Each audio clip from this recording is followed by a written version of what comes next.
Hi everyone, welcome back to Kenty's Kicks. It's Saturday afternoon now, I think. Had a really busy week at work this week, like most, hopefully. Doing my bits and bobs and not really getting ready for the England match, but the England match later on today v Ukraine, so hope they do well.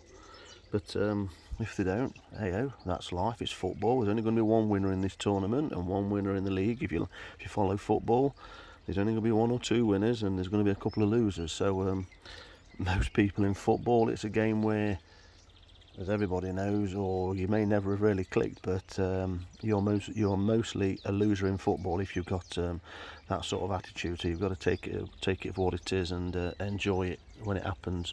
And when the goods are, when it happens, like Germany the other night, you've got to take it and enjoy that moment, but then take the next game. And if it don't happen, hey-ho, move on. It's only a game. So here we go, up the England. Anyway, I'm right in the pond, as you can see. Now, I've noticed this last week a little bit of, not flashing, but saying that, I say not flashing, I can't really see the very bottom of my pond, but what I've noticed is a lot of splashing going on.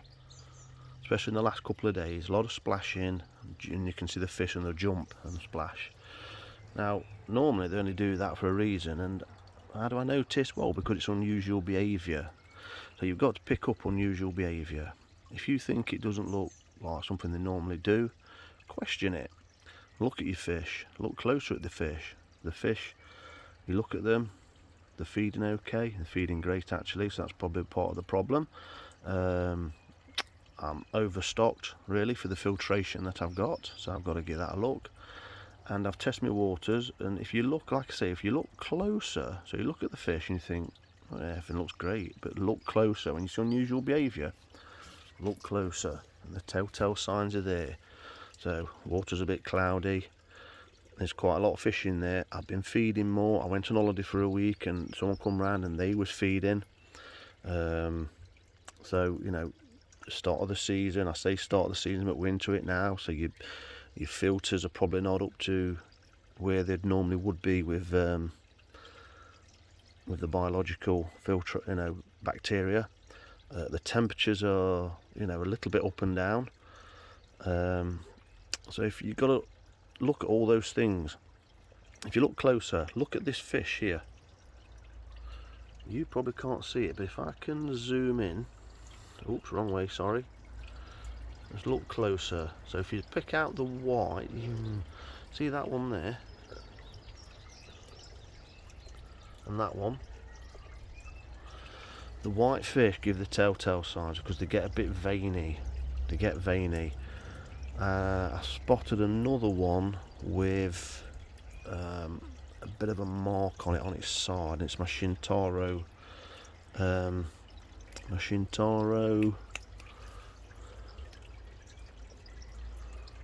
where is it? This one, Shintaro Sankey. It's got a mark on its side, on this side, on its left side, which wasn't there a week or two. So, first thing to do, what do you do? What should you do? Well, first thing you should do is check your water. So you've done visually, you think, hang on, something's not right. Okay, what do I do? Okay, test your water. How do I test my water? Well, you should have a test kit, and the API test kit takes some beating, to be fair. Its value for money is excellent because I've looked about, and I think this kit for say £25 for the master test kit, it gives you the most tests. It gives you a hell of a lot of tests. It lasts a long time. That long sometimes you've got to make sure the reagents and stuff don't go out of date. They've got a date on the top of them, you have to watch that. So that's the only negative really. And I think the negative is the packaging as well. It was a bit naff, isn't it? It's a bit awkward, but anyway, it's decent for the price. So I like the API.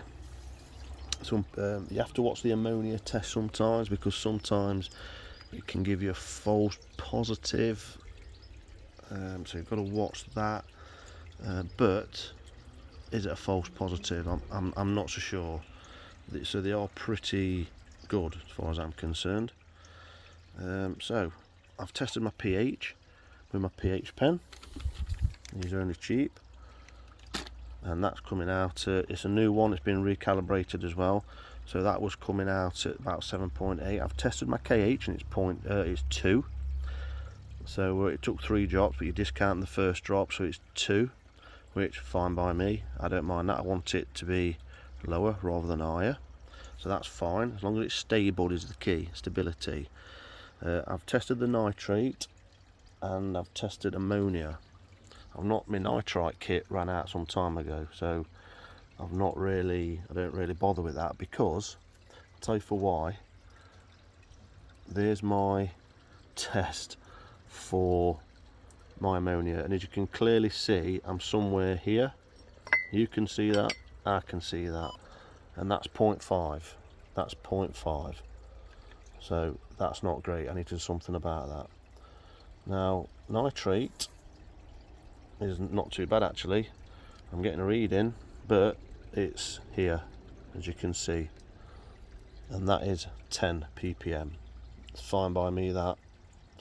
Don't mind that. Could be a bit lower, but now, why am I saying don't bother with the nitrite? Well, I know I'm going to have nitrite because I've got ammonia and I've got nitrate, and there's a sequence: ammonia, nitrite, nitrate.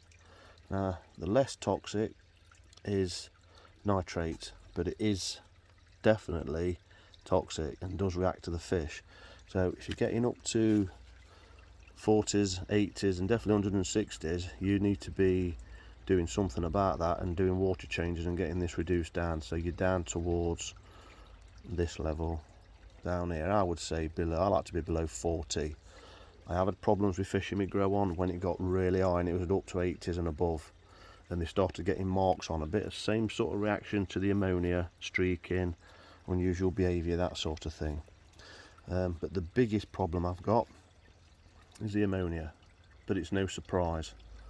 So now what am I going to do about it? Well, I think I'm going to try and neutralise that. How do you do it? Well, water change is the biggest thing, so I'm going to put some sodium thiosulfate in, and I'm going to run my tap water in there, and I will run that tap water in there all day, and I'll run it all the way through when the matches go in and all that, and just really get this diluted. Okay, you can get products which dilute or neutralise ammonia. I tend to just neutralise it in the mechanical way of dissolving it, if that makes sense, reducing it in that way, and I know that will do it, but it does take some doing. But I know that that's better than ammonia. Prime, Seachum Prime is a really good product, but it's expensive. I think I might have some of that actually, so I might look at that and see how much I would need for this pond. If I need to put an old bottle in, I won't bother, because it just gets really expensive, because it is a really good product, but it's mainly for reef keeping, fish tanks, that sort of stuff, and it's really good. So test your water. Watch what you fish. What's the habits of your fish? Just because your water's green doesn't mean it's bad or poor. Sometimes gin clear water will give the same results, flashing, that type of stuff. But yeah, overall things are going okay. This is to be expected because I've thrown a load of food in. Let's put it this way: in the last month, or the last about 3 weeks, the fish have had one of these in this pond. Okay, so obviously that's a lot of food when the biological bacteria, so that's my own fault really, if you like. You know, I want to feed them, I don't want to starve them, I want to get them some grub in them, but it's a balance. Also, something to consider is ammonia in the filter becomes more or less toxic depending on temperature and pH. So there's a great website you can go to, mankysankey.co.uk. You can read about the cycle, read about ammonia, and all of this stuff I've just spoke about in a very briefly, and you can download this chart off there Just put the word out. That's all the guy asked for. Just promote, look after fish and promote it like I'm doing here now. So go to the website, read up on it, and there's some fantastic information. So, a koi pond and quarantine tank, essential perimeter guide. Ammonia near zero, good result. Above level in table, bad result. Corrective action, reduce feeding, water changes, check biofilter. And then same with nitrite. Near zero, good result. Above 0.2 milligram a litre, bad result. What to do about it? Reduce feeding, water changes, check biofilter. Nitrate, near zero, above 50 milligram, above supply. What do? Water changes, because all you can do about that, there's nothing you can do about it apart from remove the nitrate. It won't remove itself, so you've got to remove it. Okay, and the only way is by water change, because otherwise it just builds up. It's the last part of the cycle.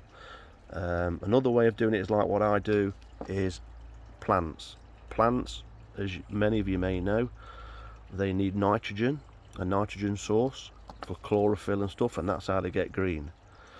So that's why I've got a plant filter. So that's the end of my biological filtration, if you like, because it goes all through my filtration system and then it ends up in my plant filter and then comes through that runoff. So it goes through and there's biological media in there and there's plant roots, and they remove, they're consistent as they're growing, removing nitrate from the water. So I can increase, if I want to decrease my nitrate, I can increase my plants. And then water changes. So hopefully the ammonia being higher than normal, I can remove that by water changes, and then in turn, hopefully as a byproduct of that will remove nitrate. So that might go to 5, for example, here next time I test, depending on how much I flush. Water change. So oxygen, not many people test oxygen. I've got a test kit, but I've got 95 litres per minute going in this pond. So you want it above 7 milligram a litre. So there's only thing you can do if it's below that, below 5, is improve aeration, obviously. And you don't do that by adding oxygen. You're not adding oxygen using an air pump, because that creates water flow through an air column of movement through the pond, and that pulls the air with it as the bubbles break the surface of the pond, and that's what creates the additional oxygenation, not the actual pond pumping oxygen in. It doesn't do that. That's creating, now that's on, that's creating oxygen.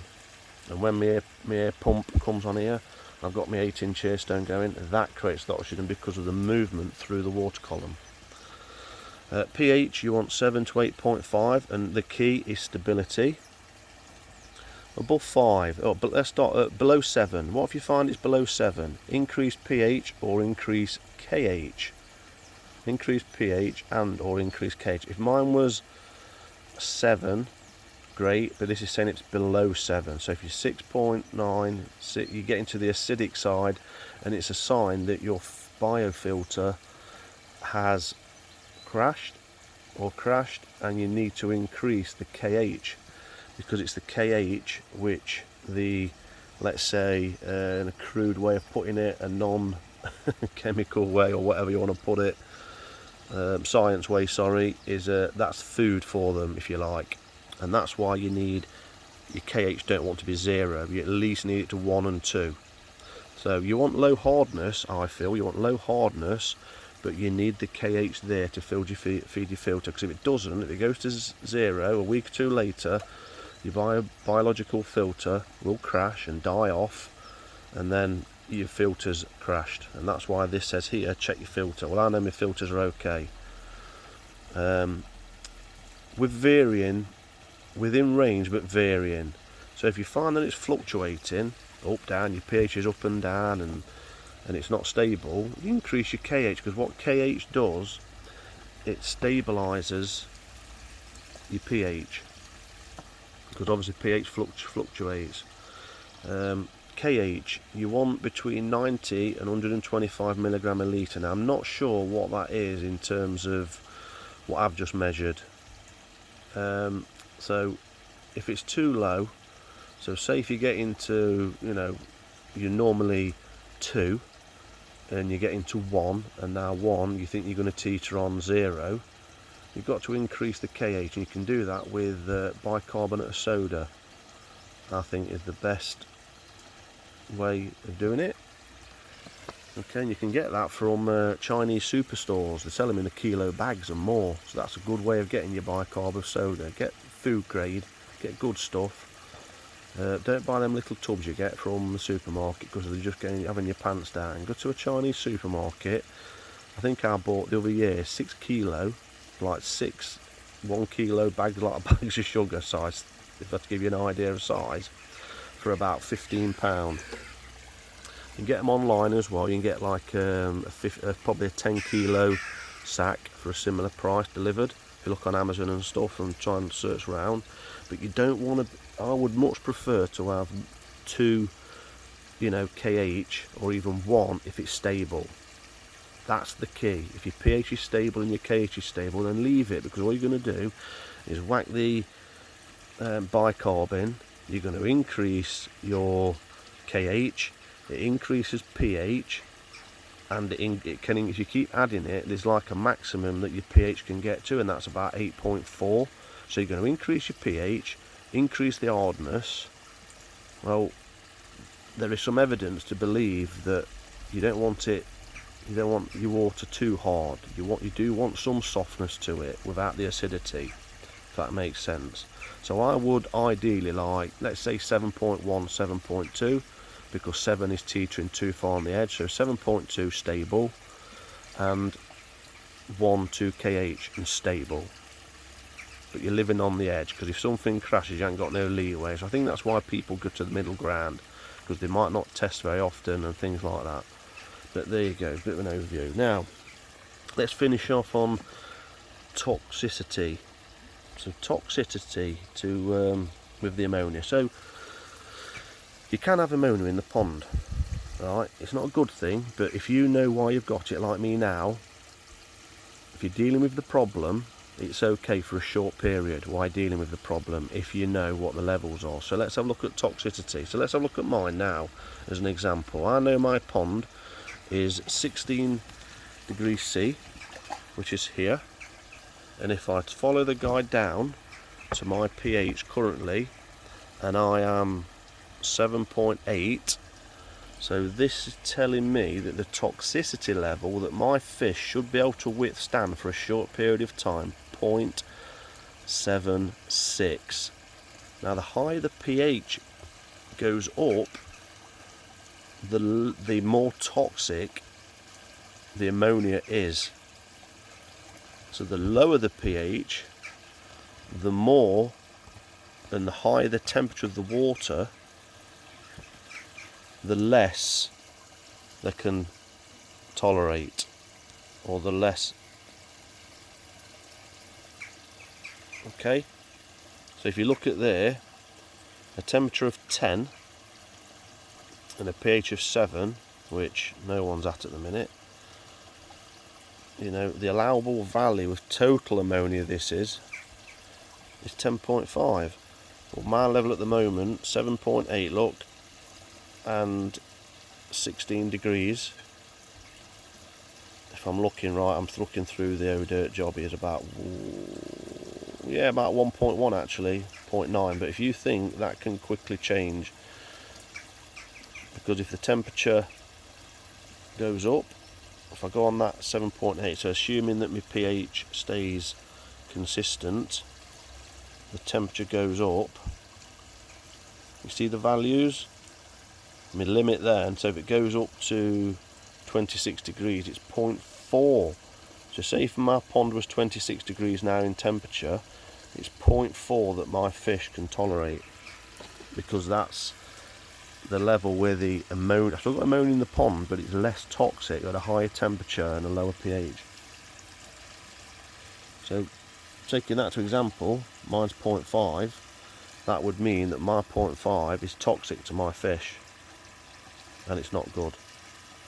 But at the minute, because the temperature's lower, that's a good thing, because it's less toxic to the fish.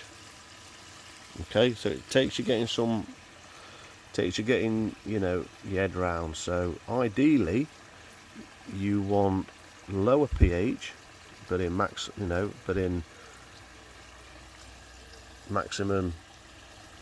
permissible amount. So you don't want it to be below 7 or crashing. So like I say, but I would ideally like it 7.1, but I can't because my source water is higher than 7.1. So the only way I'm going to get down to anywhere towards 7.1, 7.2 is with an RO unit, because that's normally around neutral, around about 7. Okay, so hopefully that's been of interest. And like I say, I'll just finish on promoting mankysanky.co.uk because it's a fantastic resource. It really is. You know, and it does break it down to layman's terms. So it's technical, but it's not. It's technical that you can kind of understand once you keep looking into it and keep going over and researching it. I really hope, guys, that that's been some help. 20 minutes worth without seeing my face. But a bit of a water chemistry one there for you. Like I said, it's been of help. Thanks for watching. Hope you have a fantastic week. Please click the like jobby. Please subscribe for more of this content, and please hit the notification bell to get notifications of when my next video is. Cheers. Up the England. Thank you very much.